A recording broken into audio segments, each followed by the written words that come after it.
nous allons évoquer un débat scientifique qui s'était donc convoqué.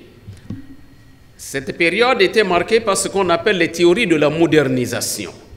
Et en sciences politiques, on parlait donc du développementalisme politique.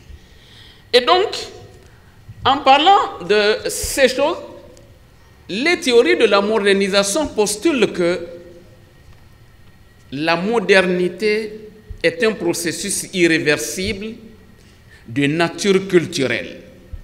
Par conséquent, il faut une transformation des sociétés et les sociétés des pays en développement sont considérées comme étant des sociétés comportant nombre de rigidités culturelles à travers des pratiques religieuses, à travers certaines manifestations culturelles qui étaient considérées comme antinomiques au développement et donc à la démocratie.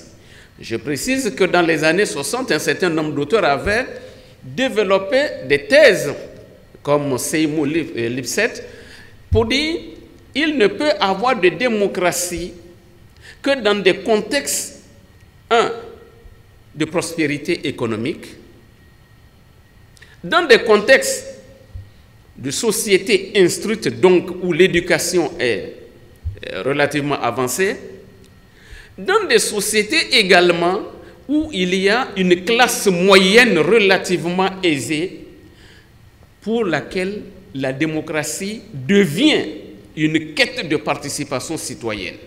Autrement dit, si ces conditions ne sont pas réunies, on ne peut pas parler de démocratisation. Autrement dit, la démocratie, c'est un produit à l'arrivée et non pas un produit au départ. Donc, l'économique détermine l'avènement de la démocratie. Or, il se trouve que, avec la deuxième vague de démocratisation et l'accession des pays à l'indépendance, nombre de pays du tiers-monde ayant accédé à l'indépendance ont entamé des expériences démocratiques. Les pays africains, l'Inde, l'Amérique latine, on est en face donc d'une contradiction historique et donc les théories ont été mises en face donc de nouvelles réalités. C'est alors donc, on s'est dit, les tenants des théories de la modernisation ont continué en disant non, il y a peut-être quelques exceptions qui ont réussi, mais pas toutes.